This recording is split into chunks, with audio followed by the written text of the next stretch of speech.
vamos a diferenciar terreno heredado y terreno desarrollado. ¿Y dónde se juntan? Cómo el uno se expresa en el otro. Vamos a hablar de la nutrición después de mapeado el genoma humano.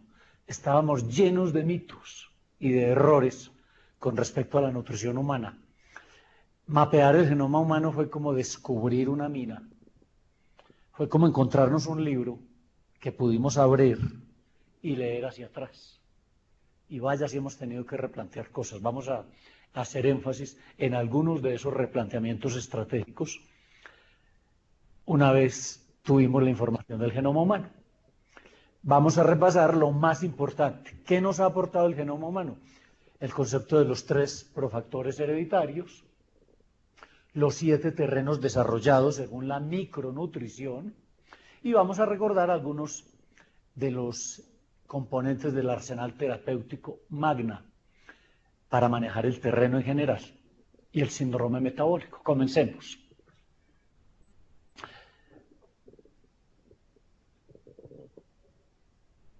Estos son algunos de los pioneros de la nueva nutrimedicina. Muchos de los que estamos aquí hemos hecho los cursos de homotoxicología, nos iniciamos en la medicina holística y en la medicina biológica con este maestro, el doctor Rekebeck, Hans Henry Rekebeck. Él es el creador de la homotoxicología, una visión de la medicina que trata de establecer un equilibrio entre la carga tóxica que generamos todos los días, producto de nuestras reacciones fisiológicas, y de los tóxicos externos que nos ingresan en la comida, la bebida, el aire y en las emociones que manejamos a diario. Entonces a todo eso lo llamó él homotoxinas exógenas y endógenas. Y con base en ese concepto estructuró una disciplina llamada la homotoxicología, que se basa en desintoxicar apelando a las microdosis de la homeopatía. Entonces es un diálogo muy interesante entre la toxicología occidental y los aportes que nos había legado la homeopatía durante 250 años. Pero, en paralelo, siempre muestro al doctor Jan Signalet, que no tiene nada que ver con homeopatía, que no tiene nada que ver con medicinas holísticas, que nunca le interesaron las medicinas holísticas, pero nos legó una obra que se llama La alimentación, la tercera medicina. Y ya el título es toda una declaración. Entonces, en estos 2 textos, en toda la doctrina de la medicina antihomotóxica o homotoxicología, y en la alimentación, la tercera medicina, de un gran inmunólogo, el doctor Jan Signalet, hay un paralelismo de conceptos que a mí me asustó la primera vez que lo leí, cómo 2 personas que nunca se vieron, que no se conocieron, llegan, el uno por la ciencia occidental rigurosa, el otro mediante el estudio de la homeopatía, y llegan a conceptos tan similares. Tengo una conferencia montada donde hago el paralelismo entre los conceptos del uno y los conceptos del otro, que es bien fascinante. Pero sucede que en torno a ellos hay otra cantidad de autores que nos guían, que son nuestro referente y que nos permite hablar con mucha propiedad. Yo le digo a mis alumnos, los médicos, esto aplíquelo con toda confianza porque esto no es mío. Esto es de estos maestros, estamos muy bien asesorados, tenemos referentes muy respetables. La doctora Catherine Kuzmin, inmunóloga famosa, que creó un método propio conocido en el mundo como el método Kuzmine, fue una de las maestras del doctor Signalet, y él muy humilde en su libro le hace un homenaje y reconoce y dice, ella fue una de mis principales maestras en inmunología.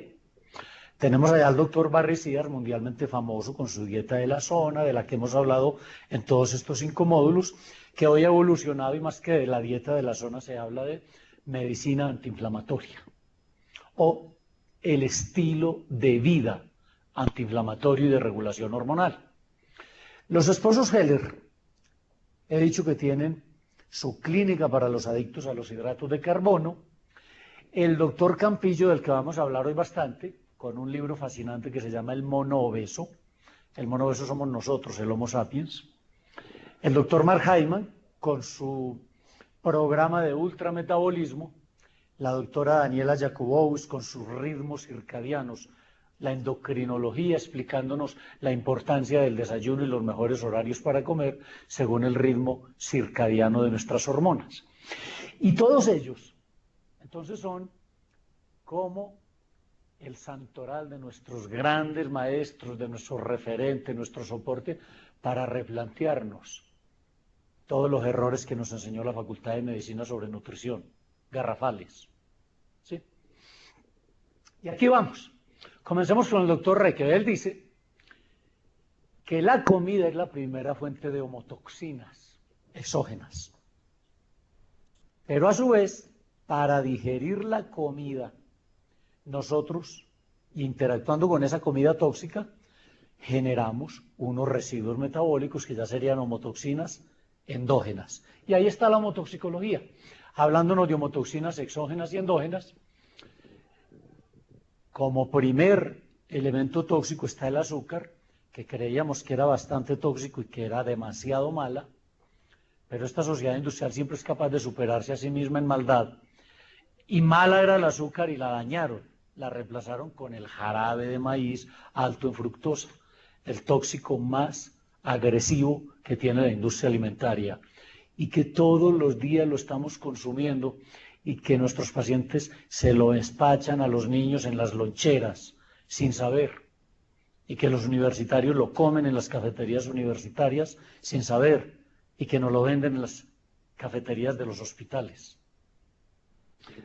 El jarabe de maíz, tal vez la homotoxina exógena más agresiva de toda la industria alimentaria, disputándose el primer lugar con las frituras, con los aceites de freír hidrogenados. Esos dos, el azúcar y el jarabe de maíz y los fritos, son los combustibles equivalentes en nuestro microcosmos a los combustibles que están destruyendo el planeta y la ecología, que son los combustibles fósiles, carbono, petróleo y gas.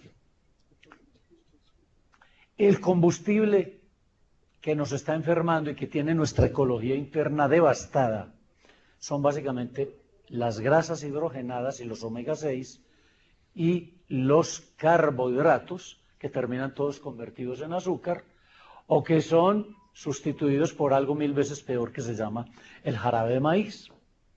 Todos los agroquímicos de la polución ambiental, las alteraciones ecológicas, los mismos virus, podemos considerarlos homotoxinas exógenas. Los productos de reacciones químicas internas ya son homotoxinas endógenas. Ahí tenemos sustancias que en condiciones naturales son fisiológicas, no son dañinas, pero si las producimos en exceso, dejan de ser sustancias fisiológicas y se convierten en veneno. Todo es veneno, nada es veneno, dependiendo de la dosis. Pues los radicales libres son fundamentales en la fisiología y necesarios para sostener la vida. Es el exceso de radicales libres lo que está convirtiéndolos en una homotoxina de las más deletéreas, que está implicada en el proceso de envejecimiento, en todas las enfermedades degenerativas, y la investigación de punta hoy en medicina está centrada en una palabrita: mitocondrias, que es el sitio donde más generamos radicales libres, que en última instancia es el sitio donde el oxígeno que llega a los pulmones termina cumpliendo su objetivo final, mezclarse con el azúcar de los alimentos y producir ATP en forma de energía. Pero eso da un residuo, y el residuo más importante se llama radicales libres de oxígeno. Entonces los radicales libres, benditos para fumigar bacterias, necesarios, porque si el oxígeno no se convierte en un radical libre, pues entonces no cumple su función vital, pero un problema gigantesco cuando tenemos exceso de radicales libres. Todo es veneno, nada es veneno, dependiendo de la dosis. Los eicosanoides son un grupo de superhormonas descubiertos a finales del siglo pasado y que valieron un premio Nobel, y son hormonas muy poderosas que producimos en todas las células del cuerpo, en el retículo endoplásmico de todas las células del cuerpo. Y hay una diferenciación maravillosa, porque sucede que los eicosanoides funcionan por pares de opuestos complementarios, como en la polaridad china, el uno es yin y el otro es yang. Entonces se ve que hay eicosanoides broncodilatadores y broncoconstrictores, proinflamatorios y antiinflamatorios, inmunoestimulantes, inmunodepresores. Entonces, los eicosanoides desfavorables, tromboxanos, prostaglandinas, leucotrienos, endocannabinoides, cuando están en exceso esos eicosanoides desfavorables, entramos en enfermedad, se convierte en una francomotoxina. Pero hoy vamos a hablar mucho de hormonas. Estas dos hormonas son las responsables del estrés. La adrenalina del estrés agudo, el cortisol del estrés crónico. Necesario el estrés, obviamente, para defendernos y para huir si es necesario, pero fatales porque nos infartan. Las dos, tanto la adrenalina como el cortisol, nos infartan si están en extremo, en exceso, o sea que se convirtieron en homotoxina. Y la reina de las homotoxinas endógenas, el hiperinsulinismo. De todas las hormonas, tal vez la que tiene más carga de responsabilidad en todo el síndrome metabólico es la insulina, pero que no actúa sola, ella dialoga, interactúa con muchísimas de las otras hormonas que tenemos. Muy bien, hasta ahí esta parte introductoria. Comencemos a hablar de terreno heredado y terreno desarrollado. Cuando hablamos de terreno en medicina biológica, hay dos cosas. Una es el terreno, o sea, el estado de mis tejidos, qué tan acidótico estoy, qué tan carente de ciertos nutrientes específicos, como los omega 3, como los antioxidantes.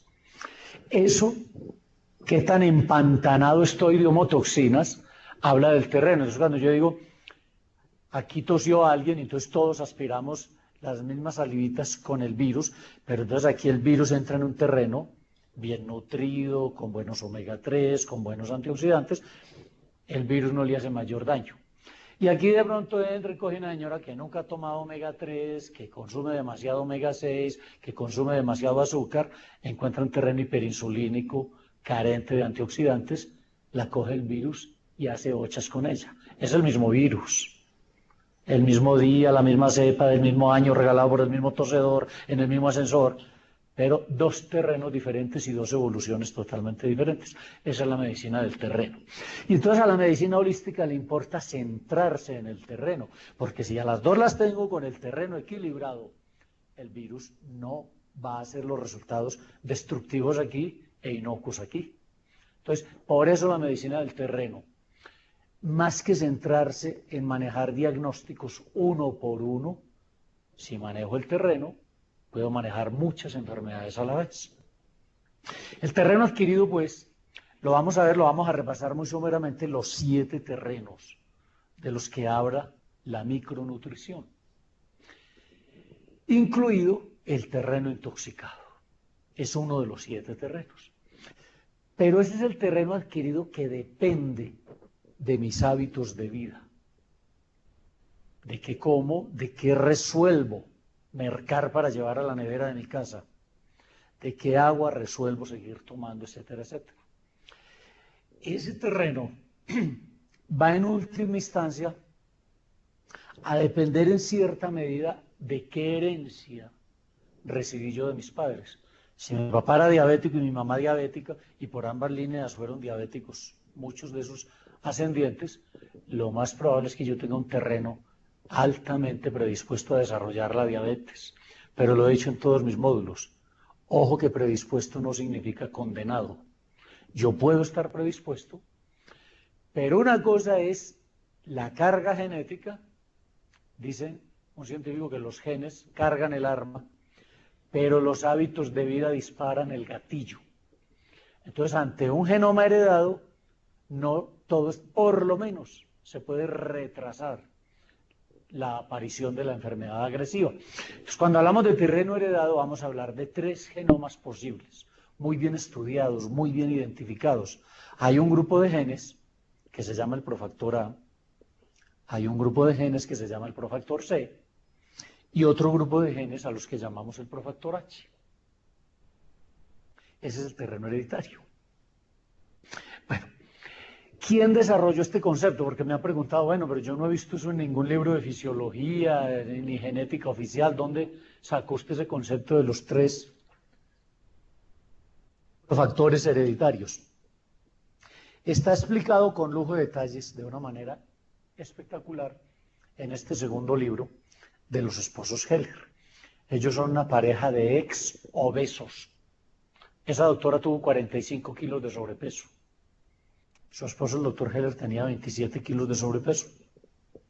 Obesos se conocieron y obesos se enamoraron y obesos se casaron. Y los dos estaban investigando la obesidad y tratando de crear un programa antiobesidad. Juntos hicieron una sinergia maravillosa y crearon la clínica para los adictos a los hidratos de carbono, que es muy exitosa en Nueva York. Fruto de 30 años de trabajo en la clínica, escribieron sus libros. Primero la dieta para los adictos a los hidratos de carbono, luego salud para toda la vida. Y hace poco el último libro, escrito en colaboración con un cardiólogo obeso que se infartó, hágame el favor, cardiólogo obeso e infartado. Y de pronto el cardiólogo reconoce, ¿cómo yo un cardiólogo puedo infartarme porque no conozco la alimentación que me perjudicaba? Y resulta que estos dos que no eran cardiólogos tienen un programa para evitar que la gente se infarte. Entonces humildemente va y se hace paciente de ellos, se somete al régimen que se llama el programa Profactor H, se cura, rebaja de peso y comienza a hacer equipo con ellos, trabaja con ellos y escriben un libro espectacular que se llama Corazón Sano, editorial Orano. Todos tres muy recomendados, hasta los pacientes entienden gran parte de esos libros. Aquí pues está muy bien explicado en qué consiste un profactor y cuáles son los tres profactores que ellos analizan, aunque solo mencionan muy de pasada los otros dos, el A y el C. Ellos son expertos en el Profactor H, que fue el que sufrieron y que fue el que le ayudaron a curar a su amigo el cardiólogo infartado. Entonces son los doctores Richard Heller y la doctora Raquel Heller. Hablemos de esos tres profactores hereditarios, mencionémoslos. El terreno según la nutrigenómica nos habla entonces de tres posibles terrenos hereditarios. La letra A hace referencia a dos palabras, autoinmune y alergia. Ya les comenté en un módulo anterior que las alergias que nosotros estamos acostumbrados a verlas como algo banal, como piquiñita en la nariz y rasquiña en la piel para tomar antihistamínicos toda la vida, ha sido desmitificada y hoy de banal no tiene nada. Una alergia crónica es una enfermedad autoinmune. Tiene todas las características de una patología autoinmune. Entonces, por eso, en el Profactor A albergamos a los alérgicos y a los pacientes con cualquier patología autoinmune. Generalmente son las que manejan los reumatólogos. Artritis, lupus, espondilitis, esclerosis múltiple, psoriasis, miastenia gravis. Bueno. Eso es el Profactor A. La H es de hiperinsulinismo. Luego, tener la insulina alta es porque uno tiene unos genes que lo predisponen altamente a que haga resistencia periférica a la insulina, y si uno hace resistencia periférica a la insulina, pues el páncreas responde haciendo más insulina, y si uno tiene mucha insulina en la sangre, se inflama hasta el pelo. Lo primero que se inflama son los endotelios. Y con la inflamación endotelial viene el infarto, todas las enfermedades cardiovasculares, la hipertensión arterial, etcétera, etcétera. Todo el síndrome metabólico, pues, no es otra cosa que expresiones diferentes de un hiperinsulinismo. Ese es un terreno hereditario. Y el tercero muy conocido, el Profactor C, hace relación a que uno hereda genes oncogénicos. Genes que codifican la síntesis de enzimas prooncogénicas. Y es mucho lo que se ha descubierto hoy. El doctor David Cayat, un oncólogo francés y gran divulgador científico para el pueblo, para el público de los descubrimientos sobre cáncer, ha escrito un libro maravilloso que se llama La Biblia contra el cáncer. Y en ese libro él explica cómo hoy los últimos descubrimientos de la oncología es que todos nosotros tenemos genes que codifican para que sinteticemos enzimas prooncogénicas, enzimas que favorecen el cáncer. Pero también tenemos genes que codifican enzimas antioncogénicas. Y ahí viene otro equilibrio yin-yang. Si a uno le ganan las enzimas antioncogénicas, por más células cancerosas que haga, siempre las va eliminando. Nunca hará un cáncer. Pero si uno es el de malas que heredó más genes prooncogénicos, va a sintetizar más enzimas prooncogénicas y hará cáncer. Eso explicó perfectamente la diferencia. ¿Por qué? Hay sinvergüenzas que fuman toda la vida y jamás les da un cáncer de pulmón. Y a la cónyuge, por el aire del marido, le da un cáncer de pulmón. Esa ironía ya se explicó por genética. La señora tenía enzimas tipo 2, heredó genes que sintetizaban mayor cantidad de enzimas prooncogénicas. Y el sinvergüenza del marido que fumaba estaba protegido porque tenía genes antioncogénicos. Producía más enzimas antioncogénicas. Esa es la síntesis del profactor C. David Kayat, con K y con Y de yuca, como el Kayat del deporte, como hacer Kayat, David Kayat. Creo que por ahí tengo la carátula. Entonces, David Kayat, oncólogo francés. ¿Perdón? El libro se titula La Biblia contra el cáncer, el título del libro. Ese es el terreno hereditario, los 3 posibles genomas, los 3 profactores heredados. Y aquí algo muy bello. Para cada uno de esos 3 profactores ha resultado su científico o su grupo de científicos que se ha especializado en ese grupo de patologías. El famosísimo doctor Jean Signalet que vimos al principio de la alimentación, la tercera medicina, ha creado una dieta que se llama la dieta ancestral. Pues la dieta ancestral es la propuesta desde la nutrimedicina más compatible con todo lo autoinmune, incluidas las alergias. Si usted tiene pacientes con patologías autoinmunes, lupus, esclerosis múltiple o alérgicos severos como los atópicos, la dieta curativa, no para que se mejoren, para que se curen, es la dieta ancestral. Métase, vaya con Mr. Google y dígale dieta ancestral del doctor Jean Signalet. Ahí encuentra resúmenes, explicaciones, continuadores, promotores de la dieta ancestral. Es muy interesante. La dieta de la zona, que es llamada la dieta de regulación hormonal, creada por el doctor Barry Sears, o la dieta del profactor H, o la dieta de los adictos a los hidratos de carbono de los esposos Heller, son 2 ejemplos de propuesta nutricional para manejar el profactor H.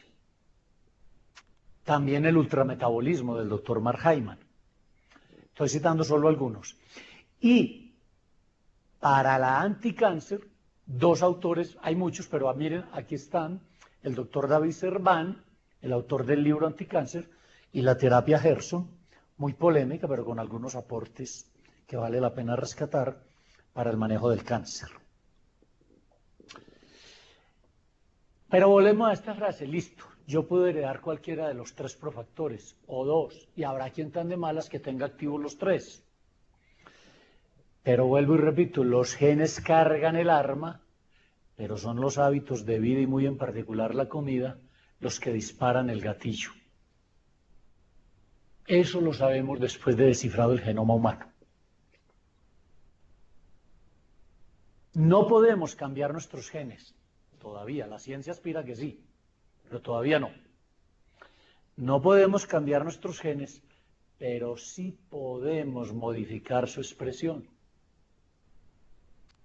Hay casos de hermanos gemelos que fueron separados al momento del nacer y vivieron en ambientes y en ciudades diferentes y con dietas muy distintas. El uno resultó diabético a edad temprana y el otro no, pero eran gemelos univitelinos, tenían exactamente la misma carga. Esa es la mejor prueba de que podemos modificar su expresión. Si los 2 tenían el mismo genoma, ¿por qué en unos la expresión fue modificada? Por los hábitos de vida. Y esto es para recordarles los 15 rostros de ese gran iceberg que se llama hiperinsulinismo. Este es el síndrome metabólico resumido. Aquí está el profactor H. Lo más común Y lo más grave en el hiperinsulinismo es la patología cardiovascular, el infarto agudo de miocardio, la hipertensión arterial y las dislipidemias, o sea, los trastornos en los lípidos, en las grasas de la sangre. Eso todo tiene que ver con la insulina. La insulina no es un problema de los diabéticos solamente. Hemos dicho hasta el cansancio. Insulina es un problema de todo paciente con sobrepeso, de todo paciente hipertenso y de todo paciente con colesterol y triglicéridos anormales. Luego ahí está un primer grupo, y esas tres enfermedades tienen una cosa en común: hiperinsulinismo. Pero hay más. La diabetes mellitus del adulto y la obesidad son la expresión más severa del hiperinsulinismo. Allá terminará todo hipertenso si no se cuida. Si un hipertenso no se controla y sigue evolucionando, termina diabético o termina infartado. Las artritis no autoinmunes, o sea, pacientes que tienen las articulaciones hinchadas y dolorosas, pero les hacen el perfil reumatoideo y le dicen: no, usted no tiene artritis. Claro que tiene artritis. Lo que pasa es que no es autoinmune. No es artritis del profactor A, es artritis del profactor C. Sus articulaciones no le duelen porque hay anticuerpos atacando las articulaciones. Sus articulaciones le duelen porque tiene la insulina alta, que estimula a que el ácido araquidónico produzca mucha prostaglandina proinflamatoria y mucho leucotrieno proinflamatorio que le tiene las articulaciones inflamadas. Entonces la única inflamación en las articulaciones no es por antígeno o anticuerpo. Las hormonas que estimula la insulina a partir del ácido araquidónico son dos grupos de potentes proinflamatorios: prostaglandinas y leucotrienos proinflamatorios por la insulina alta. El hígado graso no alcohólico.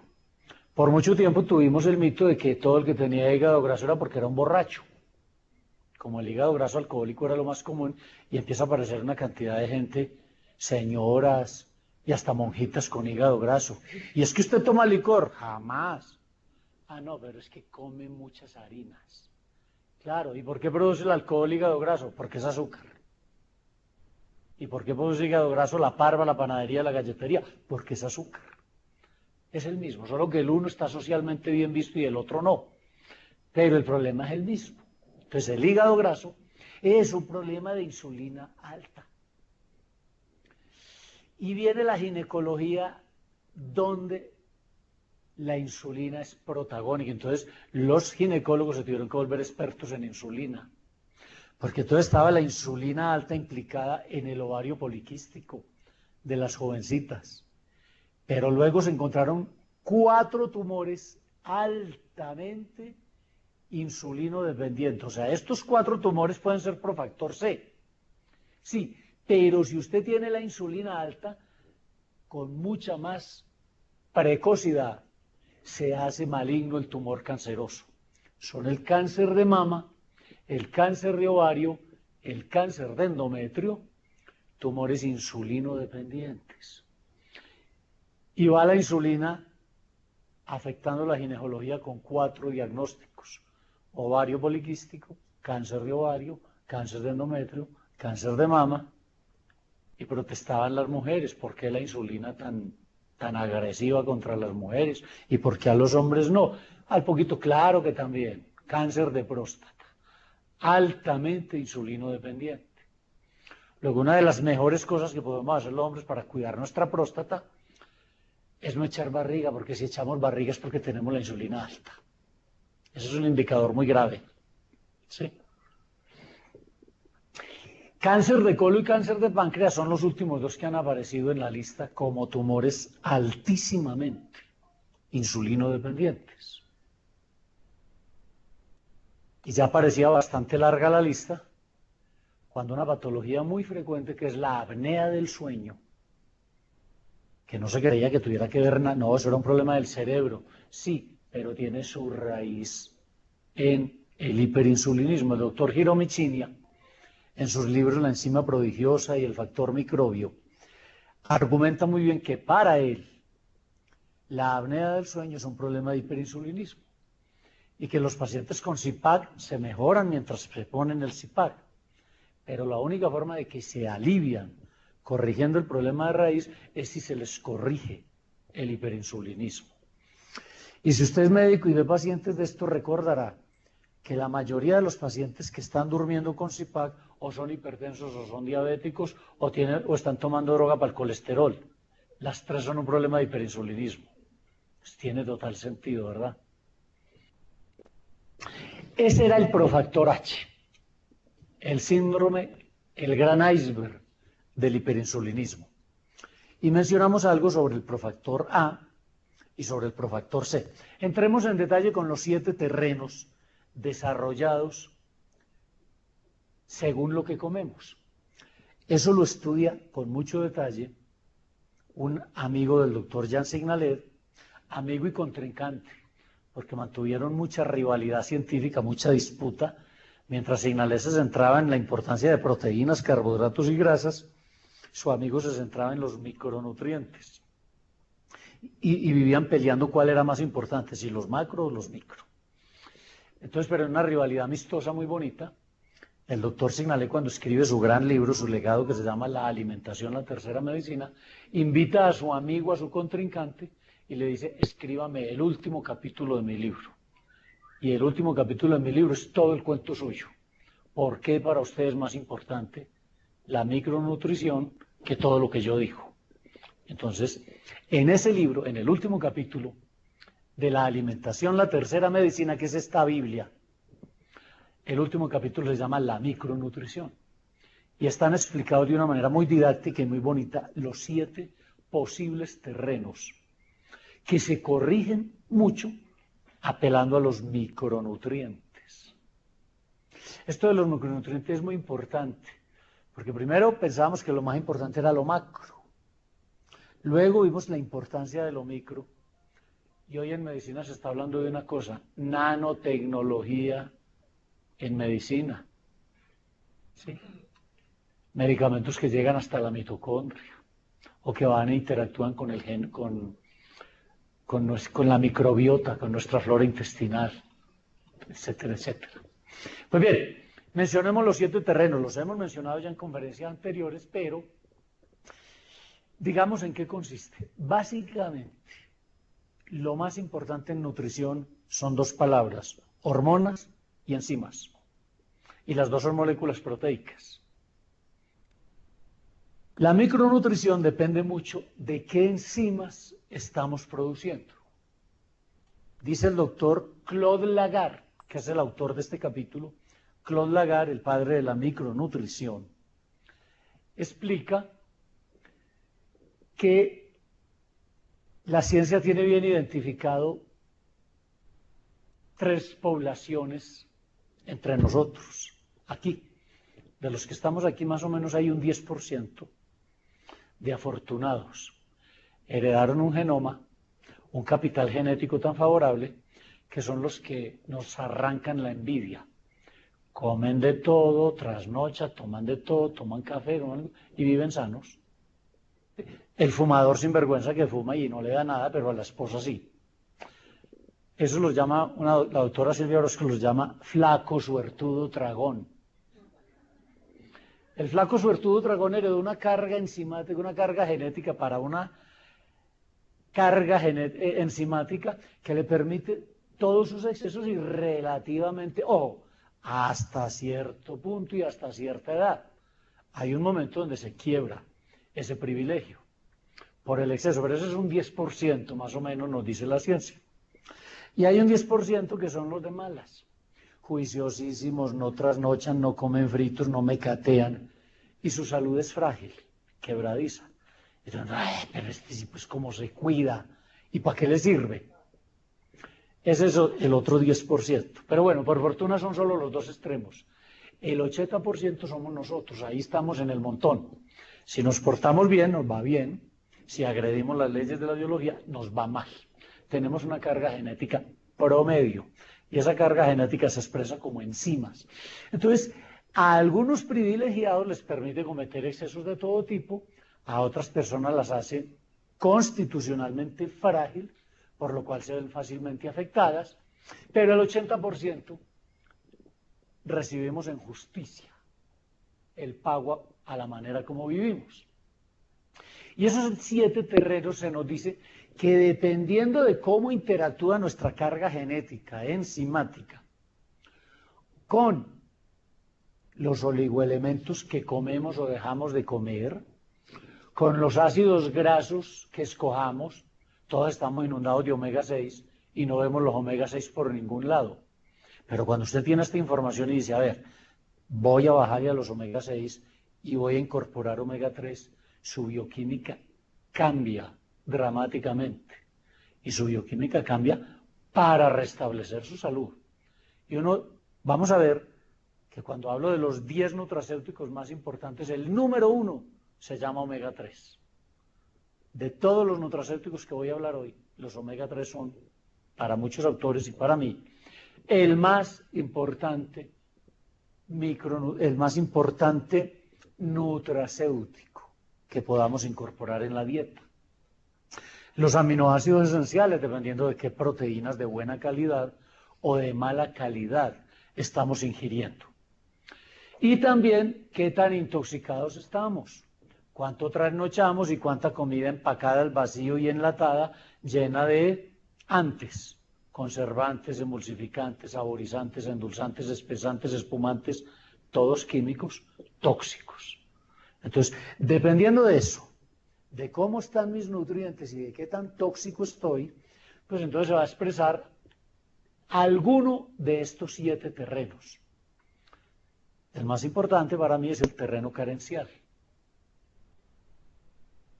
Hace referencia a una sola cosa: carencia casi absoluta de ácidos grasos omega 3. Cuando yo hablo terreno carencial no estoy hablando de carencias proteicas, no, estoy hablando de carencia casi absoluta de ácidos grasos omega 3. Terreno hipoglicémico es el que desarrollo si heredé un profactor H. Si tengo los genes del profactor H, pues voy a mantener hiperinsulinismo. Y si uno tiene hiperinsulinismo, ¿qué hace? Hipoglicemias reactivas. Entonces el terreno hipoglicémico es convertir en realidad el terreno que traigo escrito en mi cien, o sea, es disparar el gatillo del profactor H.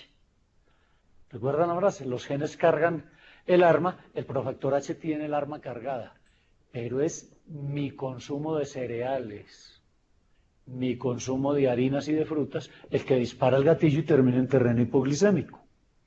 O tengo un terreno acidótico, porque la dieta occidental es terriblemente acidificante. Lo único que nos alcaliniza no lo queremos comer. ¿Qué es lo único que nos alcaliniza? La verdura fresca. Todo lo demás nos acidifica. Y hay cosas demasiado acidificantes: los fritos, las carnes rojas, las harinas y todo lo que viene industrializado, empaquetado. Entonces, como eso es lo que más comemos, estamos muy acidificados, terreno ácido. O tenemos un terreno neurodistónico, donde se perdió el equilibrio yin-yang entre esa parte del sistema nervioso que nos mantiene activos, que es el simpático, y esa parte del sistema que nos relaja y nos permite dormir, que es el parasimpático. Y entonces, como digo siempre, por la mañana uno debe estar en predominio del simpático para producir, estar alerta, y por la noche debe relajarse para poder dormir y recuperarse. Pero estamos viviendo al contrario. A las 9 de la mañana estoy dormido sobre el computador, los estudiantes están durmiendo en clase, están en parasimpaticotonía. Y a las 11 de la noche que deben acostarse a dormir no se duermen porque no tienen sueño, tienen la pensadera, tienen taquicardia, los ojos cuadrados, están simpaticotónicos y no se pueden dormir. Eso se llama distonía neurovegetativa. El ejemplo más claro de la distonía neurovegetativa es el insomnio. O tengo un terreno vasocolítico. Esto sí que da tema de investigación hoy. Todos los trastornos gastrointestinales relacionados con la flora intestinal buena o con la flora intestinal mala si me predomina ella. Entonces, terreno vasocolítico son todas las alteraciones relacionadas con la microbiota. Y ahí están las dos palabras que son tendencia en medicina: microbiota y la de los radicales libres. ¿Cómo es? La organela donde se produce la energía. Mitocondria. Mitocondrias y microbiota. Prácticamente ahí está la investigación de punta en medicina y la esperanza de muchas soluciones. ¿Quién creyera que hoy la obesidad tiene como principal esperanza la flora intestinal? Hay una flora de obesos y hay una flora de delgados. Si lográramos cambiarle a los obesos su flora intestinal, hacia allá vamos. Vamos a solucionar la obesidad con nuestras amigas las bacterias, de la mano con nuestro organelo más importante, la mitocondria y microbiota, el futuro de la medicina, ya el presente, porque ya estamos entrando en eso. O tenemos un terreno intoxicado,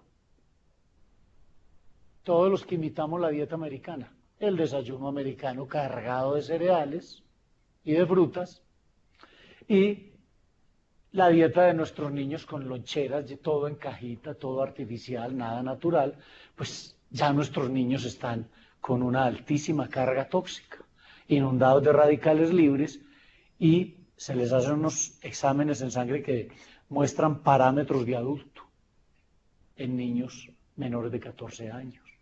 No estoy exagerando, ustedes saben que es así.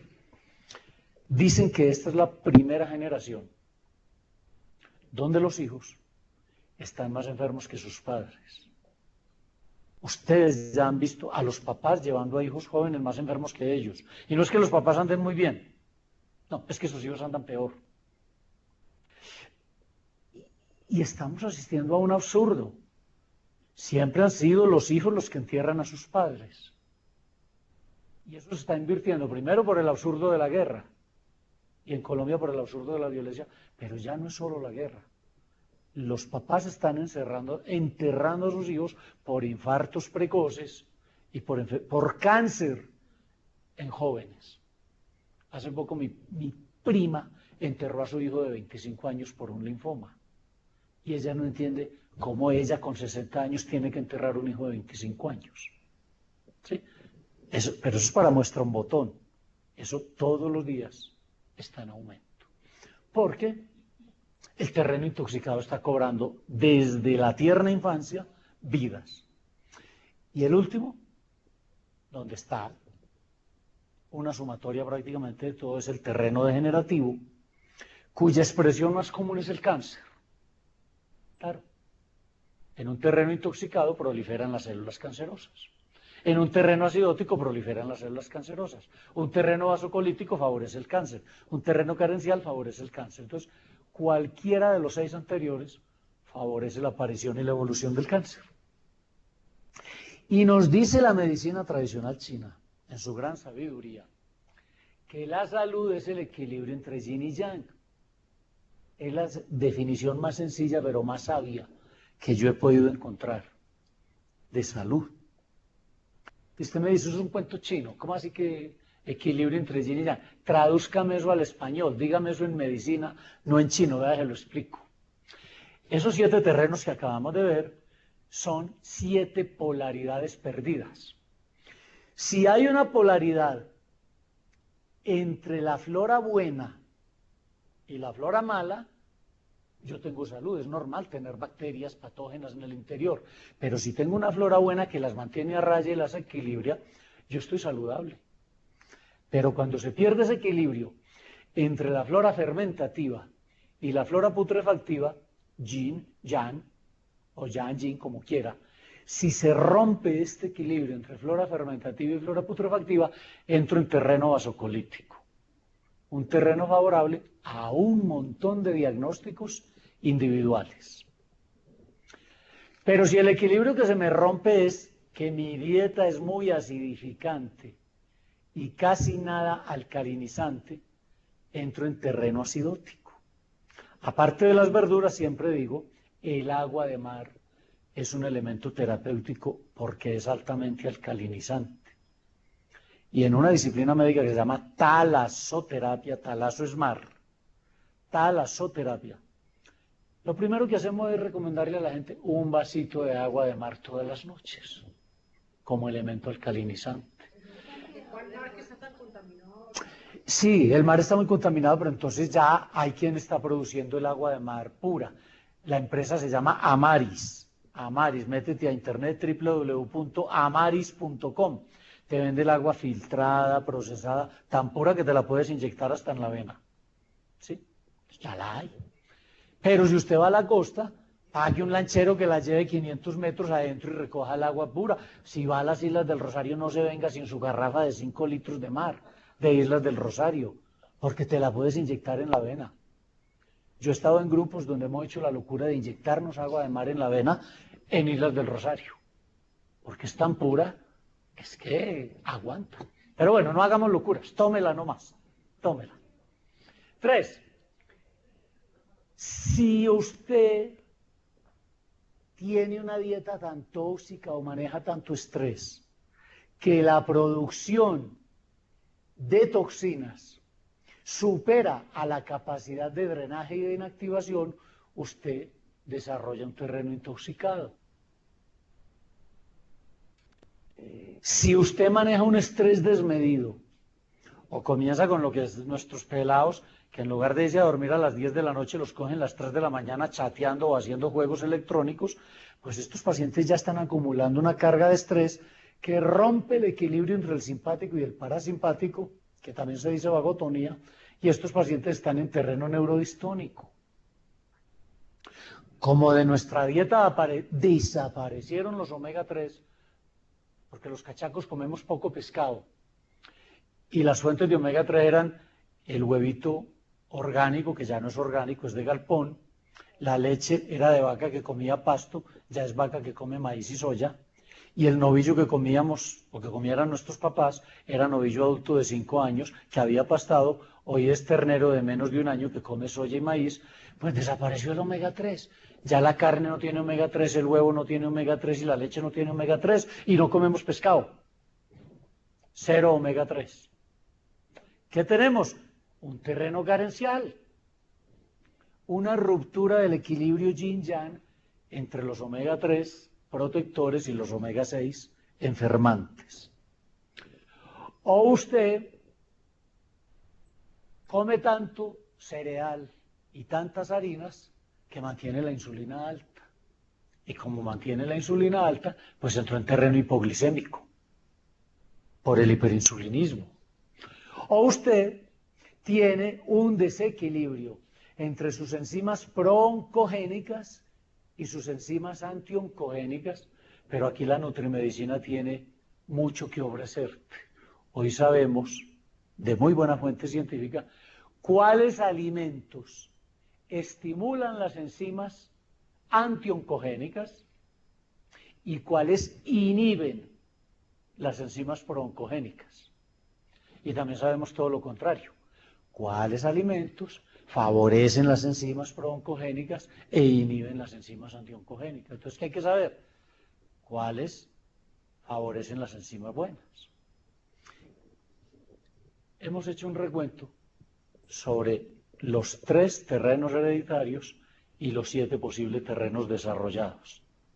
Creo que queda cubierto en panorámica y con claridad qué es el concepto de terreno, cómo se expresa, y queda explicado con detalle de que no es una frase alegórica ni es metáfora eso de que los genes cargan el arma, pero los hábitos de vida disparan el gatillo. Todo esto que acabamos de ver creo que lo ilustra con lujo de detalles. Me gusta mucho el pensamiento analógico. Mi maestro Jorge Carvajal dice que el pensamiento analógico nos ayuda a entender conceptos difíciles explicados en palabras sencillas. Y el pensamiento analógico, por ejemplo, es comparar el planeta Tierra con el cuerpo de cada uno de nosotros. Cada uno de ustedes es un microplaneta. O la Tierra es un superorganismo vivo. Hay una teoría muy linda de un científico que trabajó con la NASA. La teoría de Gaia. Gaia significa la Tierra como organismo vivo. Y ese es el título de un libro muy bello. Gaia, la Tierra como organismo vivo. Gaia, G-A-I-A, con I latina. Gaia, la Tierra como organismo vivo. Bueno, ese símil me gusta mucho porque yo pienso que en este momento es categórica la comparación, es tremendamente impactante. Contra toda evidencia científica, esta sociedad industrial sigue el camino fácil del consumo exagerado de combustibles fósiles, carbón, gas y petróleo para producir nuestra energía eléctrica y toda la demás. Y el mundo está en un problema gravísimo. Acaba de ganar en Estados Unidos, en la primera potencia del mundo, un loco negacionista que dice que lo del calentamiento global es un cuento chino, que eso no es verdad. ¿Ah?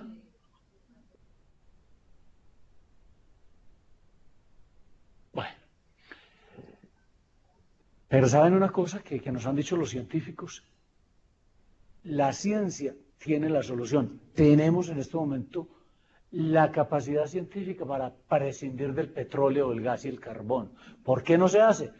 Por los intereses de las petroleras y de las grandes multinacionales que quitan y ponen presidentes y quitan y ponen senadores. Entonces, el problema de la toxicidad del planeta no es falta de conocimiento, es decisión política. No sé si vamos a sobrevivir. Yo hago parte de los entusiastas que creo que hasta el día que muramos vamos a ir con el optimismo por delante pensando que sí, que alguien va a parar estos locos y que esto tiene que tener un fin decente. Pero bueno, contra toda evidencia, pues, seguimos quemando combustible fósil cuando hace años tenemos la capacidad de prescindir de él, por lo menos el conocimiento científico para hacerlo. Solución. Resultado, tenemos un problema intoxicado, un planeta intoxicado. Creo que no hay que argumentar mayor cosa para decir que tenemos un planeta intoxicado, ¿verdad? Y una frase muy sencilla, no se puede vivir sano en un planeta enfermo. Luego, yo no consigo un médico biológico que no sea ecologista. ¿Sí? Porque un médico biológico, si lo primero en la salud es la alimentación, los médicos biológicos tenemos que ser promotores de la agricultura biológica, de los mercados orgánicos. Tenemos que difundir entre nuestros pacientes la urgencia de ir cambiándonos al consumo limpio, en la medida de lo posible. Únicamente, catástrofes como el Katrina y todas estas calamidades como que sacuden un poquito a los líderes mundiales y entonces dicen, no, venga, que esto sí parece que sí es en serio, entonces vamos a limitar la emisión de carbono, y entonces viene la resolución de Tokio, el documento de París, etcétera, etcétera, y ahí vamos. Pero bueno, ¿a qué voy? De la misma manera como un combustible sucio acaba con nuestros paraísos ecológicos y destruye la salud del planeta, un combustible sucio y cochino está destruyendo la ecología interna en nuestro organismo. Ese combustible sucio se llama carbohidratos y grasas malas. Esos son los dos combustibles malos, carbohidratos malos y grasas malas. Y cuando yo hablo de carbohidratos malos, prácticamente, pues hay unos más malos y otros menos malos. Pero mejor digo cuáles son los buenos. Los únicos carbohidratos buenos son las verduras. Porque hasta nuestras maravillosas frutas, ojo, si se comen en exceso, terminan siendo un carbohidrato malo. Las frutas, con lo rico que saben, tienen muy alta carga glicémica, nos aumentan mucho la insulina. No tiene sentido ese régimen de algunos naturistas de que un paciente puede vivir a punto de frutas. Eso es exacerbar la insulina. Sí podría uno vivir a punto de verduras, porque las verduras tienen baja carga glicémica, estimulan poco la insulina y tienen fitonutrientes que son micronutrientes importantes. No se viviría muy bien, pero se viviría mucho más saludable a punto de verduras solamente, más no de frutas. Si se complementaran con un poco de proteína. Pero el gran descubrimiento, el gran boom del que se está hablando hoy, es que el mejor combustible, ¿cuál creen ustedes que es para la fisiología humana? ¿Cuál es el mejor combustible de todos? La grasa buena. más que los carbohidratos, más que las proteínas, el mejor combustible para nuestra fisiología se llama grasa buena. Y cuando yo hablo de grasa buena, estoy hablando de cosas deliciosas. Mucho aguacate, muchas almendras, mucho cacao negro, mucho coco, mucho aceite de coco, mucho aceite de oliva extra virgen prensado en frío, mantequilla de vaca, que no margarina, mantequilla de vaca, el ghee, idealmente el ghee. ¿A quién no le gusta eso? Grasas deliciosas. Combustible limpio, que no genera tanto residuo, que repara y que es altamente reparador del cerebro, altamente favorable al sistema inmunológico para vivir sin infecciones y altamente protector del sistema inmunológico. Combustible limpio, la grasa buena. Grasa mala, prácticamente las frituras, los aceites de freír. Y por eso vuelvo y digo una frase, que aunque suene herejía, yo digo que si mi profesor Odirne me oye me excomulga, porque en homotoxicología nos enseñaron a odiar el cerdo, pero las evidencias son contundentes. Lo que hace que nos convencieron de cambiar la manteca de cerdo por los aceites vegetales y la mantequilla por la margarina, se dispararon las estadísticas de la enfermedad cardiovascular y los infartos. Es tiempo de volver a freír con manteca de cerdo. Lo ideal es no freír, pero si alguna vez has de freír, lo mejor para freír se llama manteca de cerdo. No lo digo yo, lo dicen cardiólogos. ¿Sí? Les cito mis fuentes. Yo no me atrevería a decir eso. Yo lo estoy repitiendo. ¿Ah? Cardiólogos delgados y que no sean infartados. Entonces, el combustible sucio se llama grasas hidrogenadas tipo trans y carbohidratos procesados. Ese es el combustible sucio que ha devastado nuestra ecología interna, como el gas, el petróleo y el carbón han devastado la ecología de un planeta que era un paraíso y que en menos de 100 años lo hemos devastado. Hay una cosa que se llama libre albedrío. ¿Cuándo lo vamos a ejercer? No sé. Pero ahí está. Ese es el reto que tenemos nosotros con la educación, si cultivamos el libre albedrío y lo ejercemos o no. Entonces, es que estas dos cosas, las grasas saturadas, las grasas hidrogenadas, perdón, aquí no es grasas saturadas, aquí es grasas hidrogenadas. Disculpen. Estas dos cosas, los carbohidratos procesados, la mafia de los cultivadores de cereales en Estados Unidos ha quitado y ha puesto presidentes como le ha dado la gana. Y no ha dejado cambiar la pirámide nutricional que tienen la base a los cereales. La nueva pirámide pone los cereales en la punta. Allá, lo último. En la pirámide oficial es la base grandota de la pirámide. ¿Y cómo anda el país? ¿Cómo anda Estados Unidos? Obeso. Solo un 30% de los norteamericanos tienen peso normal. Y del 70% que hay, o sea, del 100%, 30% tiene obesidad mórbida, con unos costos altísimos en salud pública. Y solo un 30% tiene peso normal para su talla. El otro tiene sobrepeso y va rumbo a la obesidad mórbida. ¿Y eso es culpa de quién? De estas dos mafias. Y de los médicos que no nos informamos y que no educamos a nuestros pacientes. Porque es una tristeza que a los pacientes les diga qué es bueno comer, la radio, la televisión, pero no los maestros de escuela que tampoco saben, ni los médicos. Que no lo sepan los maestros está entendible, ellos no fueron capacitados en eso. Que no lo sepamos los médicos es algo que nos tenemos que cuestionar y hacer un mea culpa para empezar a corregir eso. Los médicos tenemos la obligación moral de capacitarnos en esto y de divulgarlo. Por encima de las recomendaciones de los científicos, esto sigue siendo lo más vendido. ¿Qué es lo más abundante en un supermercado? Vaya a la zona de alimentos. Esos dos capítulos copan la mayor parte de la zona de alimentos. A mí me impresionó mucho ver los noticieros de la escasez en Venezuela. Y cuando esas madres valientes venezolanas lograron desafiar la policía y pasar el puente a mercar porque se estaban muriendo de hambre, eso es muy bonito y muy valiente, pero lo triste fue, los periodistas entonces, muéstrame qué lleva. Lo que más llevaban era aceite de freír, harina y azúcar. Harina y azúcar, aceite para freír. ¿Sí? Pero no es culpa de ellas, es la cultura en la que se mueve, en la que nos movemos todos los latinoamericanos. Bueno, ¿qué ha pasado después de que descubrieron el genoma humano? Vamos a hacer una segunda lectura importante de esto. Dice este doctor, él es Jorge Enrique Campillo, les cuento, es diabetólogo, endocrinólogo, profesor de la Universidad Complutense de Madrid, escribe en las mejores revistas de endocrinología del mundo y de toda la Unión Europea, y ha escrito un libro bellísimo que se llama El mono obeso.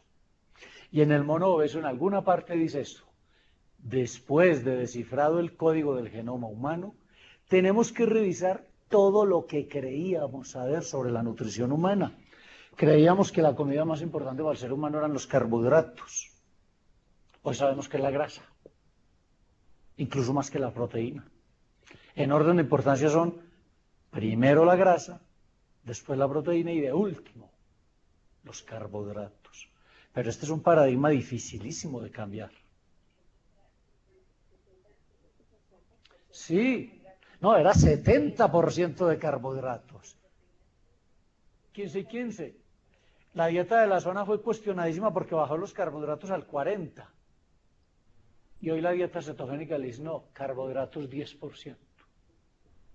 70% de grasa buena, 20% de proteína buena y solo un 10% de carbohidratos. Y es la dieta que científicamente está dando más de qué hablar y la que tiene las mejores investigaciones para los epilépticos, para el Alzheimer, para el Parkinson, para la enfermedad cardiovascular, para la obesidad. Lo que está de moda se llama dieta cetogénica.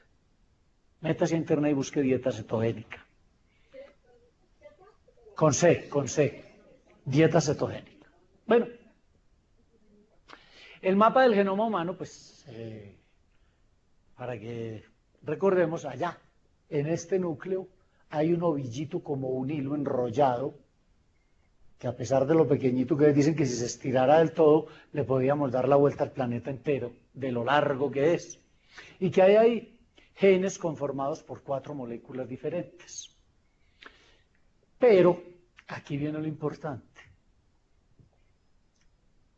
Los genes que tiene este gordito, que es el fenotipo más común hoy en día, cuando uno va a los estaderos y a las piscinas, pues la mayoría de los hombres nos vamos uniformando en ese fenotipo. Pero ese no era el fenotipo de antes, nuestros abuelos eran más parecidos a este, y comían manteca de cerdo. Pero comían huevos de finca, carne de novillo que tenía grasa omega 3, leche de vaca que pastaba y tenía omega 3, comían mucha verdura, había huertas caseras en todas las casas. ¿Sí?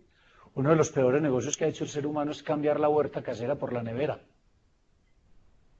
Retrocedimos mucho. Bueno, pero miren qué interesante qué nos dice en ese libro el doctor Campillo. Ojo que esto es de ese libro, dice que la mayoría de los humanos actuales tenemos en esta era industrial los mismos genes de nuestros antepasados del Paleolítico hace 10.000 años. De 10.000 años hacia atrás, 2.5 millones de años, comimos de una manera totalmente diferente a como empezamos a comer hace 10.000 años aquí. ¿Qué ocurrió hace 10.000 años?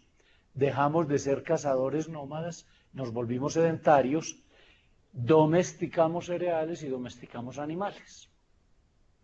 Entonces, como domesticamos cereales y domesticamos animales, aparecieron descubrimos el fuego. Hace 10.000 años, entonces, ocurrieron 3 cambios grandísimos. Y realmente la epidemia de obesidad que estamos atendiendo hoy comenzó hace 10.000 años.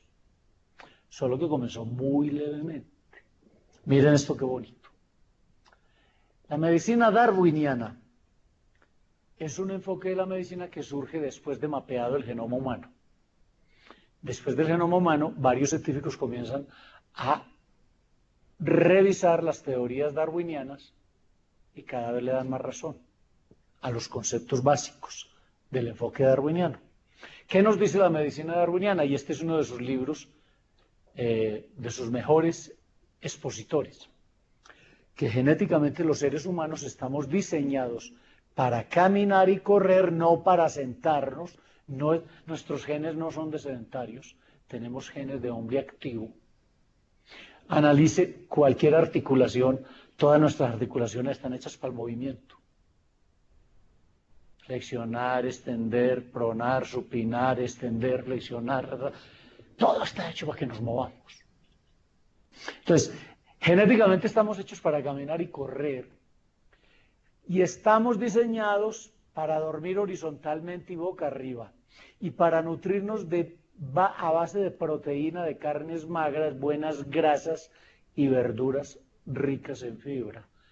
En ningún momento la genética ha considerado las harinas, los carbohidratos procesados a los que se les quita la fibra. Él es nuestro viejo Darwin y la moderna genética que le está dando tanta razón, y ahí hay una explicación de las enzimas que tenían nuestros antepasados homínidos, que son muy parecidas a las enzimas que seguimos teniendo hoy, pero estas mismas enzimas están interactuando con cosas muy extrañas y muy peligrosas. Estos son algunos de los exponentes de la medicina neodarwiniana. Un colombiano, nuestro neurólogo de exportación, que trabaja con la NASA, Rodolfo Ginás.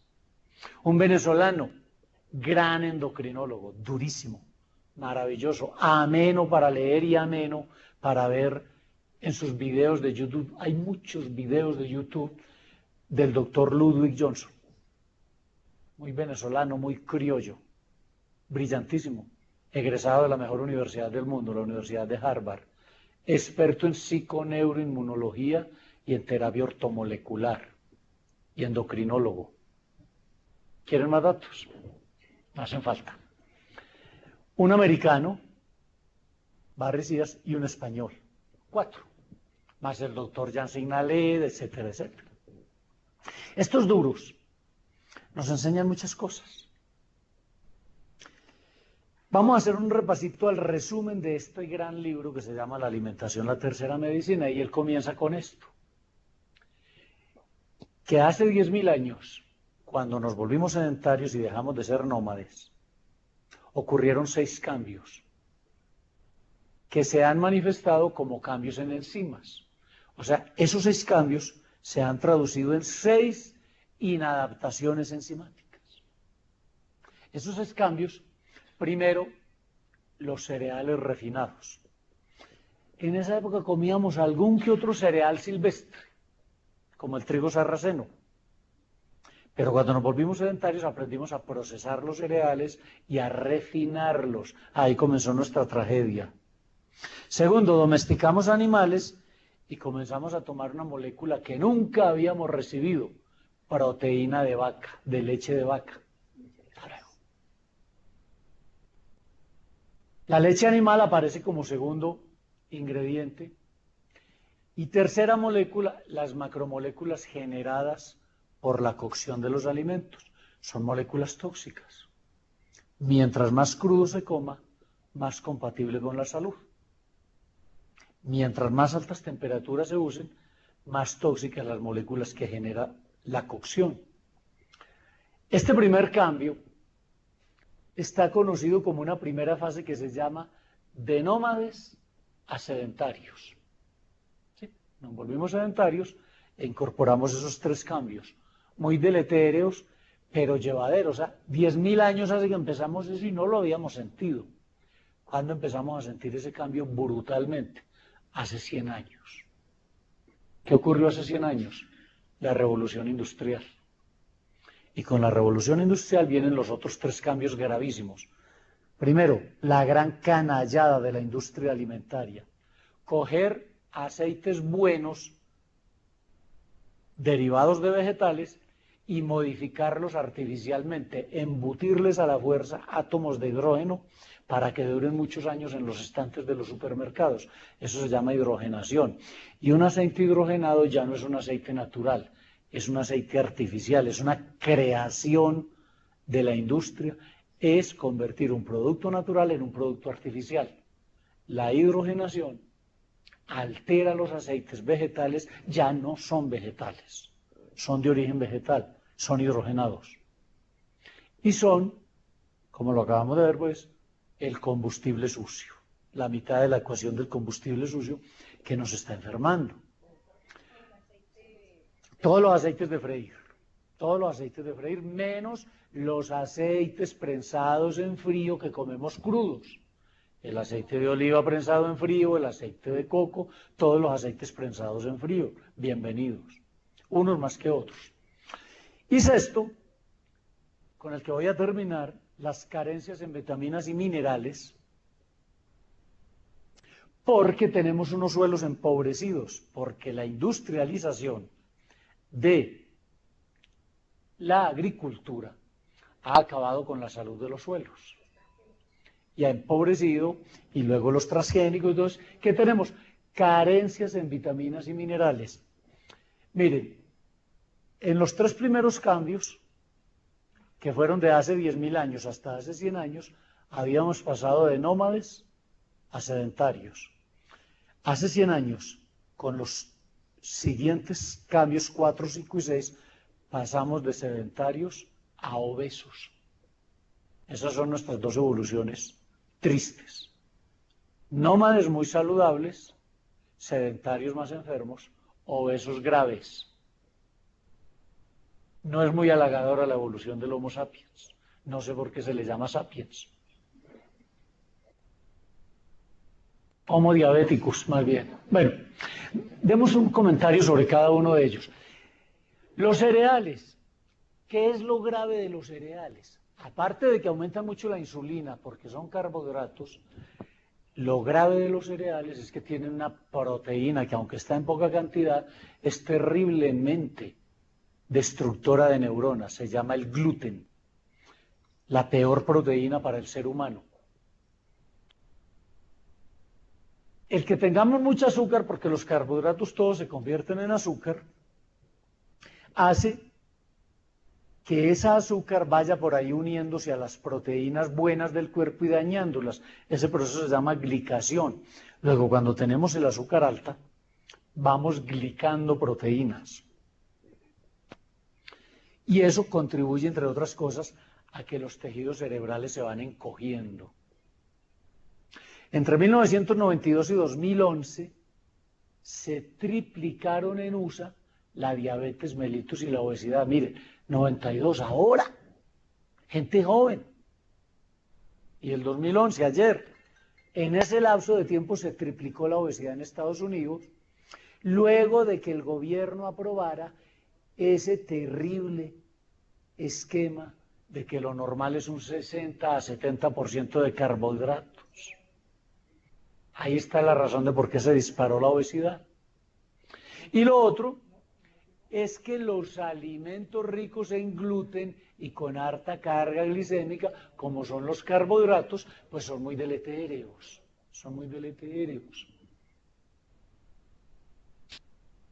Pero hoy la ciencia nos dice que es que no son los cereales. Hoy, después del genoma, sabemos, claro, con razón, mi hermano, es que estamos comiendo el combustible que no es. Estamos consumiendo el combustible equivocado. Lección número 1 de nutrigenómica. Lección número 1 de nutrigenómica. Respeta tu genoma. Y cuando yo digo respete su genoma, lo que le estoy diciendo es, coma de acuerdo con sus genes. ¿Y qué es comer de acuerdo con sus genes? Sus genes le dicen que son las grasas y no los carbohidratos el combustible preferido por tu metabolismo, a tu cerebro, a tu corazón, a tu hígado y a tu riñón, le gusta la grasa buena.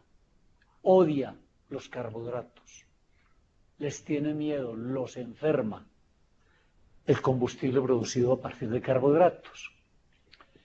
Y lo ha sido así a lo largo de la evolución de la especie. Por eso les decía que descubrir el genoma fue como que nos entregaran un libro y comenzar a leer hacia atrás.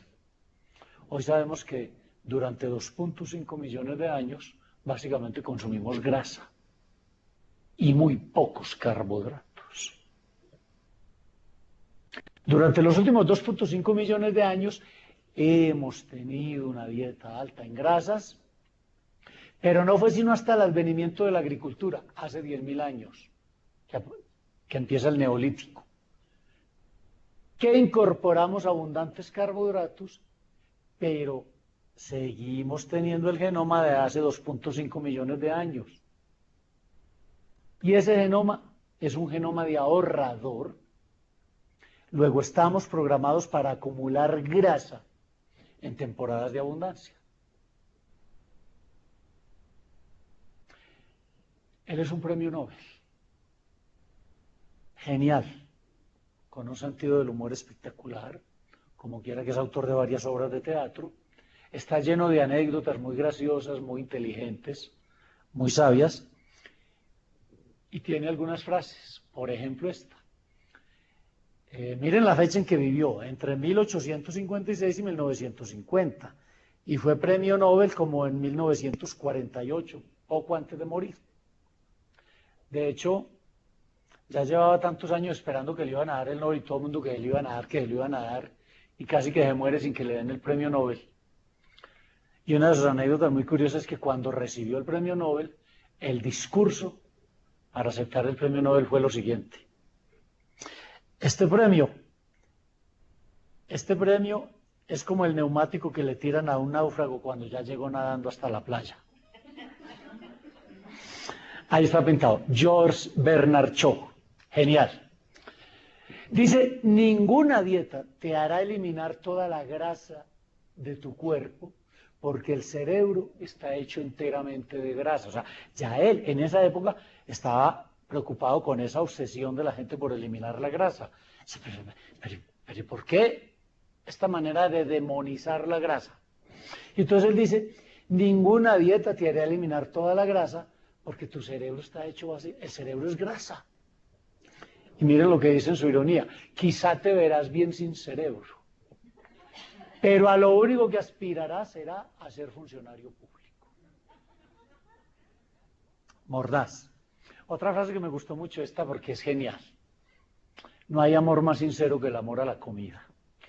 Eso ilustra nuestra obsesión. ¿Por qué es tan difícil hacer dieta? Por eso, por nuestra debilidad por la comida. Bueno, y hablemos del último, la última de esos cambios, que es el que me interesa para cerrar ahora, ya para que terminemos, porque creo que estamos como sobre el tiempo. No, todavía tenemos. Las carencias de vitaminas y minerales. ¿Y por qué esta foto? Mire, este colorido tan lindo, cuando es natural, porque también hay gelatinas, gelada en todos los colores. No, ese es artificial. Este colorido cuando es natural, lo dan los fitonutrientes. Los fitonutrientes son moléculas antioxidantes maravillosas, protectoras, y son las que dan este colorido tan bello. El rojo del licopeno, ¿sí?, de los tomates, el betacaroteno de la papaya y de la zanahoria, la clorofila que da el color verde a las hojas, ¿sí? Eso es altamente terapéutico. Eso es lo que hace a los vegetales un elixir curativo. Pero entre los vegetales, siempre insisto, este es mucho más importante. La verdura más que la fruta. La fruta con moderación, la verdura sin moderación. No hay exceso de verduras. ¿Cuál es el top 10? Ahora que nos gustan tanto los 10 máximos, las 10 modelos más caras, los 10 futbolistas más costosos, los 10 lugares más paradisíacos del mundo, etcétera, etcétera. Top 10, los 10 nutracéuticos más importantes. Primero los omega 3, EPA y DHA, el ácido lipoico, el aceite de coco, la cúrcuma, los probióticos, la vitamina D, el magnesio, el resveratrol, el cromo o picolinato de cromo y la clorofila. Excepto el aceite de coco, valga decir pues que coincidencialmente en Magna se distribuyen los 9 restantes, con muy buen soporte y asesoría científica de los que pagan. Hablemos de cada uno de ellos un poquito.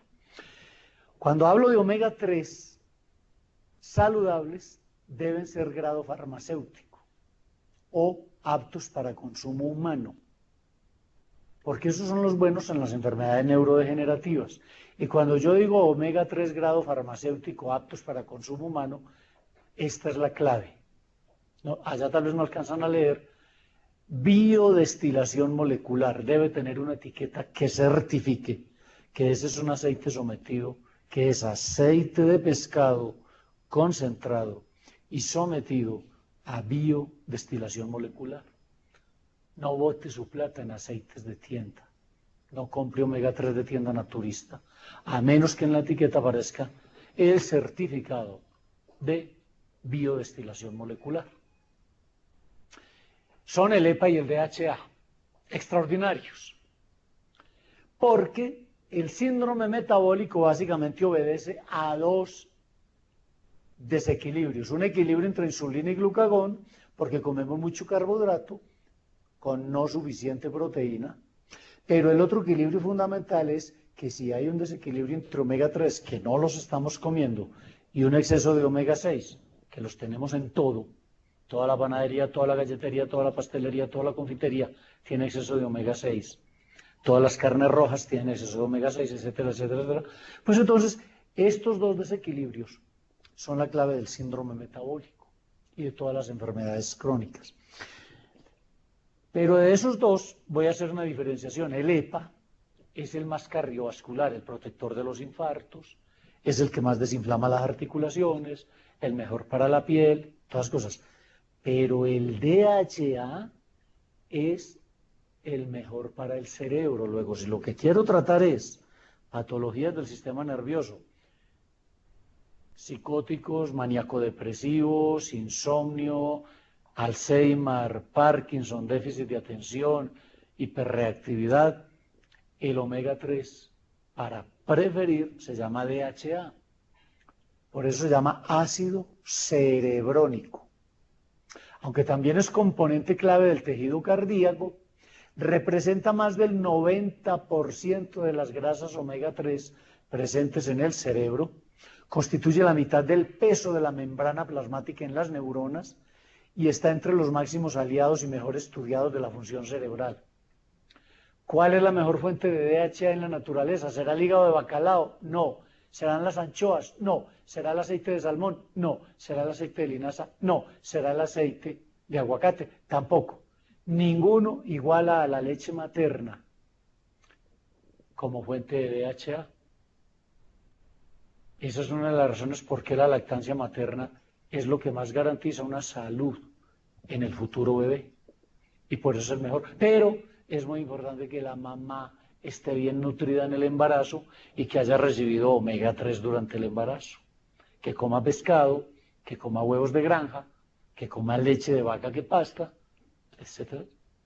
O que consuma suplementos con dosis altas de omega 3 en el embarazo para garantizar la salud del bebé que va a tomar la leche rica en DHA. Segundo, el ácido alfa-lipoico, el segundo nutracéutico del top 10.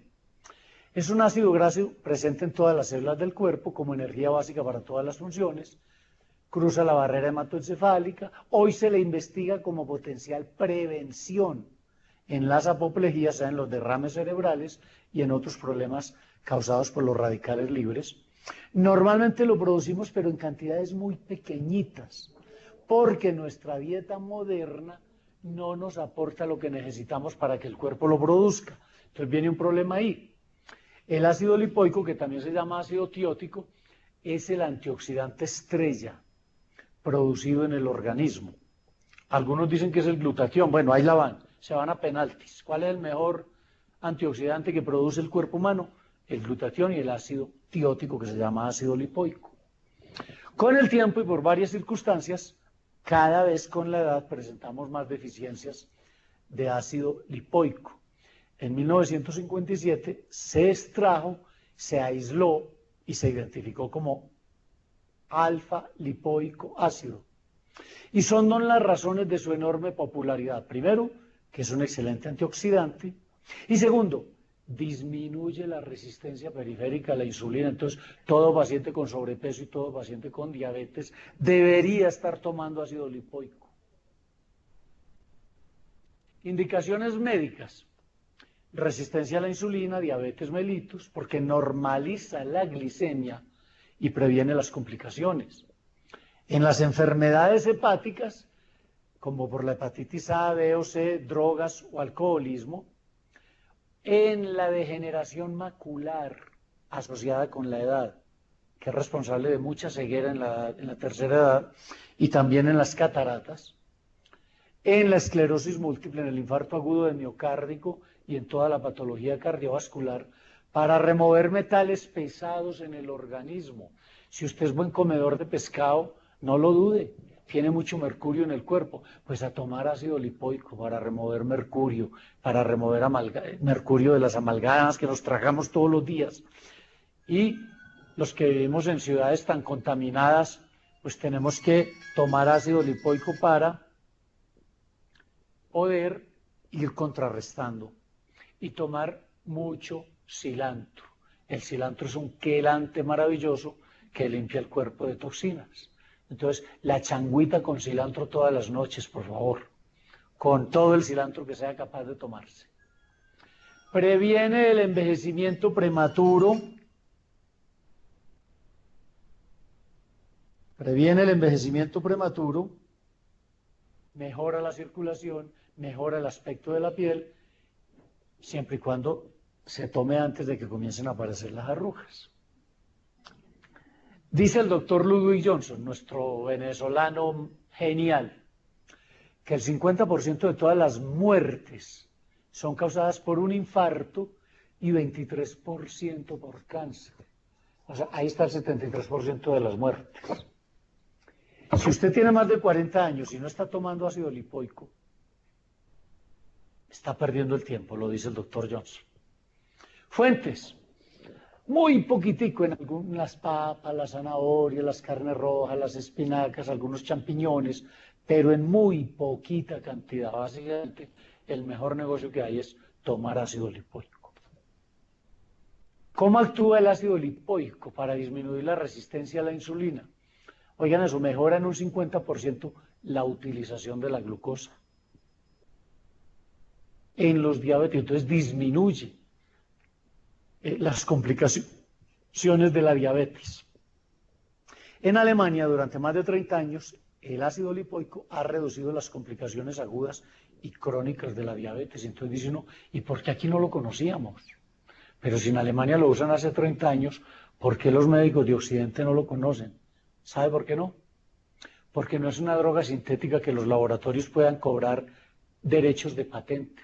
Como es un producto natural y nadie se beneficia de los derechos de patente, a ningún laboratorio le interesa que los médicos conozcamos el ácido lipoico.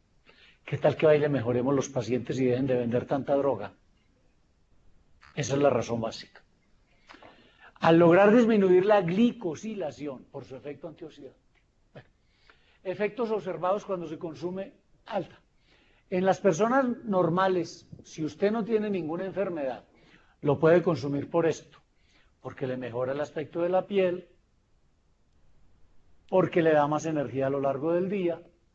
Los pacientes con insulinoresistencia pierden peso a mayor velocidad, notan mejor control en la avidez por las harinas y los dulces. Los diabéticos bajan sus glicemias y casi siempre tienen que reducir sus medicamentos. Desde 200 hasta incluso 1200 miligramos por día, vía oral. Vienen tabletas de 300, entonces 1, 2, y va uno probando, uno comienza con 1, Ojo que a veces puede dar mucha gastritis, entonces se comienza con dosis de 1 y según tolerancia se va subiendo, pero es un medicamento maravilloso. Siendo tan bueno, ¿por qué no lo conocen? Por lo que dijo el doctor, por lo que han dicho, y esto que es una acusación muy grave, ¿sí? Porque los médicos rara vez nos educamos acerca de las sustancias que pueden sernos beneficiosas. Muy triste que nos digan eso, pero es real. Aceite de coco, número 3. Esto es maravilloso. Bueno, este no es un nutracéutico, sino un nutriente. Y aprovecho para aclarar la diferencia. Nutriente es comida. Y nutracéutico es cuando cogen un derivado de un nutriente y me lo empaquetan concentrado en forma de farmacéutico. Pues de nutriente en forma de farmacéutico, eso significa nutracéutico. Cuando usted toma zumo de naranja porque tiene vitamina C, está tomando un nutriente. Pero usted se toma una cápsula de 2 gramos de vitamina C, es un nutracéutico. ¿Ok? Si usted se come el coco, digamos que es un nutriente. Yo me atrevo a decir que el aceite de coco se comporta como un nutracéutico, porque es concentrar las bondades del coco. ¿Cuántos cocos se tendría uno que comer para igualar la cantidad de una cucharada de aceite de coco? Mucho. Entonces, el aceite de coco, aunque es considerado un alimento, yo lo considero un nutracéutico, por eso lo metí ahí. Entonces, es un nutracéutico maravilloso, porque la grasa más importante para el consumo de energía en el cerebro hoy está bien reconocida, se llama ácido beta hidroxibutírico. Esa es la molécula mágica del cerebro que permite que regeneremos neuronas perdidas, que permite que crezcan las neuronas, que permite que haya neuronas nuevas. Y el aceite de coco tiene una sustancia que las neuronas la usan para producir el beta hidroxibutírico. O sea, es el mejor nutriente para el cerebro, el aceite de coco. 1 a 2 cucharadas diarias. Tomado solo, sabe rico. Écheselo al chocolate. Bata el chocolate con aceite de coco. Exquisito. Écheselo a las malteadas. Úselo para la ensalada. Úselo para el hogao con los huevos. De cualquier manera el aceite de coco, pero es tan bueno que hasta tomado solo aguanta y sabe rico. Para todo, pero en las malteadas y en el chocolate, a mí me encanta el chocolate con cucharada de aceite de coco. Cacao negro, aceite de coco, canela, y ya usted diga.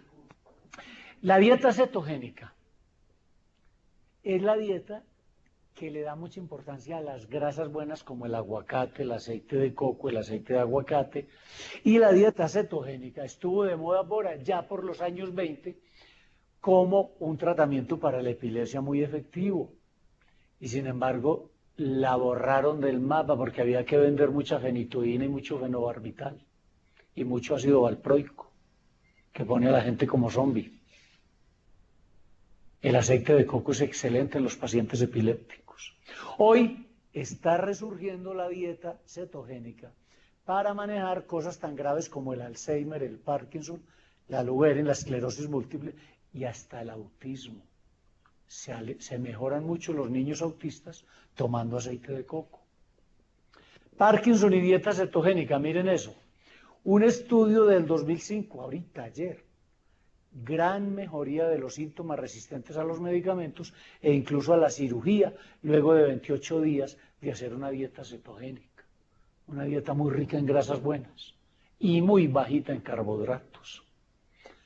En particular el consumo de grasas cetogénicas, es decir, triglicéridos de cadena media, mejoran la función cognitiva en pacientes con Alzheimer. Venden un aceite comercial que se llama así, aceite MCT. En inglés significa triglicéridos de cadena media, lo consigues en Alcosto y en tiendas naturistas buenas. El aceite MCT, triglicéridos de cadena media, es un protector un poquito más, de pronto más efectivo que el aceite de coco, pero el aceite de coco es mucho más barato y más o menos el 90% igual de efectivo. Entonces, no hay que comprar MCT importado, compre aceite de coco bueno, que lo producimos en Colombia y de muy buena calidad.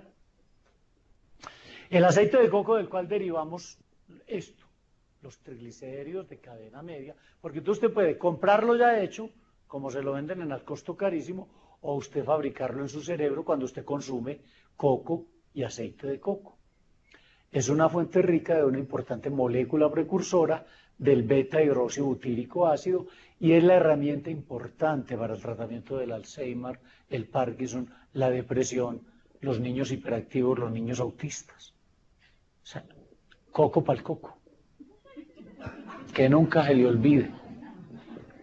La dieta cetogénica disminuye el nivel de amiloide, que es lo que causa el Alzheimer. Aumenta el nivel de glutatión en el hipocampo, donde se procesa la memoria.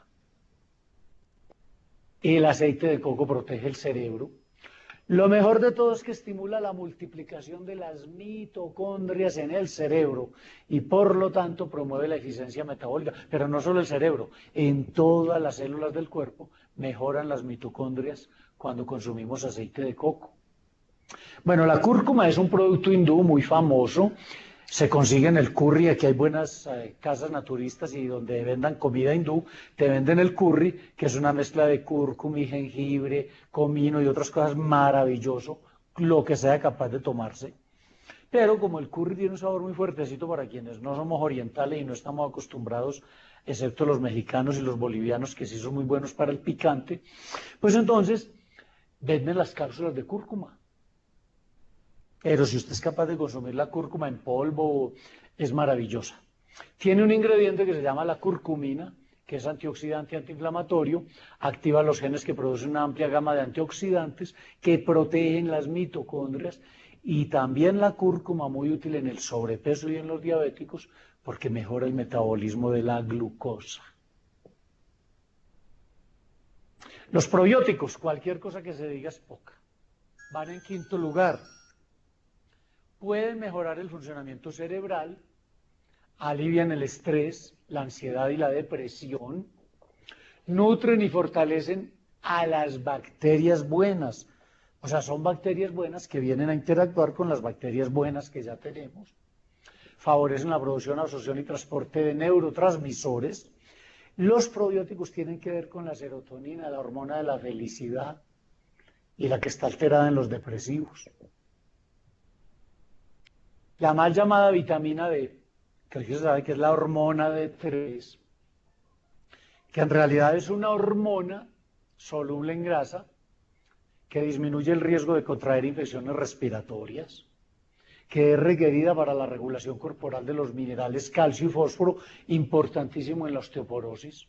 A todo paciente con osteoporosis se le debería mandar a medir la 25-hidroxi D3 y si está por debajo de 50 no lo dude. Dele suplementación y mándelo a que se asolee más. Mucho más importante que su papel en la salud ósea para la osteoporosis es su papel en el sistema nervioso. Es una hormona que tiene receptores por toda parte en el sistema nervioso. Todo él tiene receptores para dicha hormona. Hoy sabemos que ayuda a regular en el cerebro y en el líquido cefalorraquídeo la producción de muchos neurotransmisores, que estimula el crecimiento de los nervios y como si fuera poco, mejora la sensibilidad a la insulina. Entonces mire que van cosas importantísimas en los pacientes diabéticos que ni las EPS ni las prepagadas conocen. La importancia del magnesio, la importancia del picolinato de cromo que vamos a ver, la importancia de los omega 3, la importancia de la cúrcuma, la importancia del aceite de coco, la importancia de la vitamina D. Sus diabéticos, ¿cuántos de estos toman? Metformina y ya. Siga comiendo mal y venga para que le aumentemos la dosis de metformina cada 3 meses. Tristemente ese es el manejo de las EPS y las prepagadas. Los bajos niveles de D3 contribuyen a la depresión, la fatiga crónica y el déficit de dopamina, de epinefrina y de norepinefrina. Esta es la forma liquid D3, que es bien importante diferenciarla de las otras formas comerciales. La mayor parte de los suplementos de vitaminas que contienen solamente 400 unidades internacionales, Una gota de D3 tiene 1000 unidades internacionales. La D3 es un producto concentrado y este laboratorio tiene una D3 que contiene colecalciferol, mucho más potente y de mejor absorción que el ergocalciferol, que es el que tienen las otras formas comerciales de D3.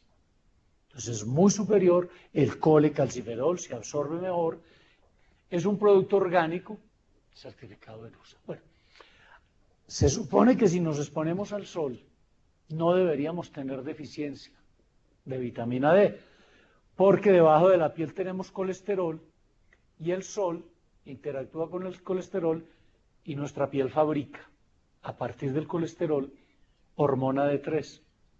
Entonces nos explica uno por qué en el trópico tenemos tanta gente con la D3 bajitica.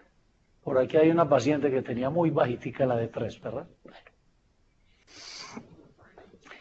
Es impresionante la cantidad de personas que por clínica y por medición en sangre están mostrando carencia de vitamina D3, incluso en habitantes del trópico. Y miren este cuadro. Por debajo de 50 amerita o asolearse más o suplementar. Óptimo entre 50 y 70. No es que en 50 esté muy bien, está en lo mínimo. Lo ideal es 70, si usted es un paciente normal. Pero si usted es un paciente en tratamiento de cáncer o en tratamiento cardiovascular porque ya se infartó o es hipertenso, usted debe tomar hasta 70, entre 70 y 100. La única cifra excesiva es por encima de 100. Bueno, voy terminando, porque me están acosando aquí ya. Estas son las 7 situaciones cuando uno debe pensar en medir la D3. Los pacientes de piel oscura que viven en clima frío, todo mayor de 50 años, si hay tristeza sin justa causa, los dolores óseos atípicos como la fibromialgia, todo paciente con sobrepeso o obesidad hay que medirle la D3, los problemas gastrointestinales por intolerancia al gluten. Y no quiero, bueno, estos son más comentarios que ya lo hicimos la vez pasada sobre la D3, los estaba repasando. Este es el magnesio, tremendamente importante. Del magnesio también habíamos hablado en un módulo anterior. Quiero terminar con el que no mencionamos, tal vez el único nutracéutico del que no hemos hablado en ninguno de los módulos anteriores. Este es el resveratrol y su producto el grapenol, que es un concentrado de resveratrol. Pero quiero terminar con el 10º, que es el último, del que nunca hablamos. Bueno, picolinato de cromo es muy importante porque la molécula de insulina necesita cromo, tal como la hemoglobina necesita hierro. Y la buena función de la insulina exige la presencia de cromo. Y termino con este, la clorofila. Es un nutriente extraído, fabricado por las plantas, reduce los niveles de colesterol y triglicéridos, nutre, fortalece los sistemas circulatorio, inmunológico, digestivo, respiratorio, reproductivo, desintoxica el cuerpo de metales pesados, igual que el cilantro, ¿sí? Igual que la cúrcuma, ayuda a la fijación del hierro en los casos de anemia, posee acción antioxidante, contribuye a mejorar la absorción del calcio en los huesos y dientes, muy útil sobre todo como antiflatulento y para desodorizar el cuerpo. A la gente que le huelen muy maluco las secreciones corporales, sudor muy fétido, aliento muy fétido, deposiciones ultrafétidas, pues la clorofila es una buena ayuda, protege el organismo frente a los radicales libres y estimula el organismo para la cicatrización y reconstrucción de tejidos. Bueno, doctores, aquí ya me están acosando, tenemos que entregar salón.